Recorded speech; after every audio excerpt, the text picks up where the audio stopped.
આજનો યુગ ટેકનોલોજીનો યુગ છે, જ્યાં ટેકનોલોજી એ આપણા રોજિંદા જીવનનો એક ભાગ બની ગઈ છે, જેનો સદુપયોગ કરવામાં આવે તો તે ખૂબ ફળદાયી સાબિત થતી હોય છે. અરવલ્લીના એક નાનકડા ગામના યુવા ખેડૂતે આ વાતને સાબિત કરી બતાવી છે, જેઓ નવી પદ્ધતિથી ખેતી કરીને બબલક પાક દ્વારા સારી એવી આવક મેળવી રહ્યા છે. આજે તેમની પાસેથી જાણીએ કે કઈ રીતે નવી ટેકનોલોજીનો ઉપયોગ કરીને પાકને કુદરતી આફતોથી બચાવીને ગુણવત્તાયુક્ત ઉત્પાદન મેળવી શકાય. જય હિન્દ. BSI TV ન્યૂઝ પર આપની સાથે હું છું નિધિ ગઢવી.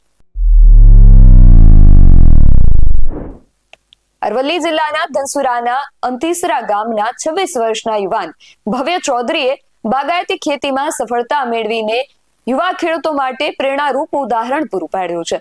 ભવ્ય ચૌધરી એગ્રીકલ્ચરનો અભ્યાસ કરીને નવી પદ્ધતિથી ખેતી કરી રહ્યા છે અને મબલક પાકનું ઉત્પાદન કરીને સારી એવી આવક મેળવી રહ્યા છે.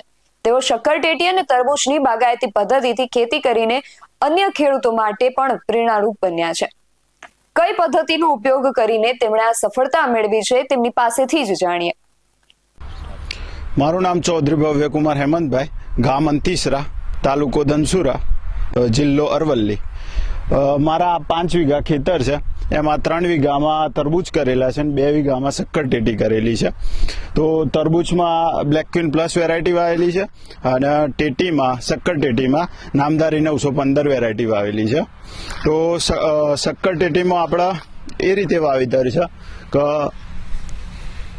નીચે મલ્ચિંગ કરેલું છે, આ ટાઈપનો પ્લાસ્ટિક આવરણ છે કે જેનાથી ઘાસ ના ઉગે અને પાક સારી રીતે ઉછેરી શકાય શરૂઆતમાં સ્ટેજમાં.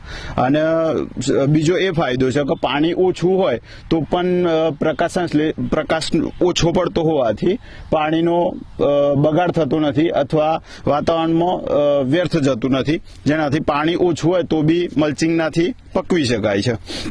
બીજું કે આ શક્કરટેટી 915 વાયેલી છે, એમાં ખાલી હજુ 1 મહિનો જ થયો છે અને એમાં 15 દિવસ થયા હતા ત્યારે મેં આ ક્રોપ કવર ઢાંકેલું આના પર. અને આ બીજા 15 દિવસમાં આ વેલા પણ નીકળી ગયા છે અને આ ફ્લાવરિંગ પણ ચાલુ થઈ ગયું છે.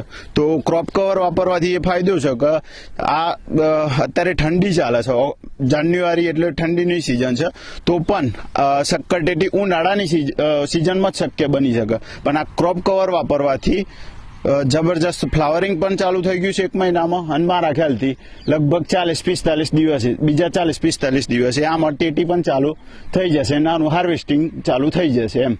અને આ મલ્ચિંગ માટે સરકારમાંથી મને સબસિડી મળવા પાત્ર છે 50%, અને આ ક્રોપ કવર માટે પણ 50% સબસિડી મળવા પાત્ર છે. અને આની ગઈ સાલે મેં રીંગણ વાયેલા હતા, એમાં હાઇબ્રિડ બિયારણ માટે પણ સબસિડી 50% મળેલી હતી. તો સરકાર દ્વારા આ બધા ફાયદા મળે છે. તો આ અત્યાધુનિક ખેતી કરીએ તો આ બધા ફાયદા સરકાર સબસિડી સ્વરૂપે આપણને આપે છે. ભવ્ય ચૌધરી બાગાયતી ક્રોપ કવરના ઉપયોગથી ફળ પાકો અને શાકભાજી પાકોની રક્ષિત ખેતી કરી રહ્યા છે. આ પદ્ધતિથી તેઓ પાકને કુદરતી આફતોથી બચાવી શકે છે અને ગુણવત્તાયુક્ત ઉત્પાદન મેળવી શકે છે. ખરેખર તેમણે નાની ઉંમરમાં જ ખેતીમાં આ નવી ટેકનોલોજીનો ઉપયોગ કરીને સફળતા મેળવી છે, માટે તેઓ દરેક યુવાન અને ખેડૂતો માટે એક મિસાલ બન્યા છે.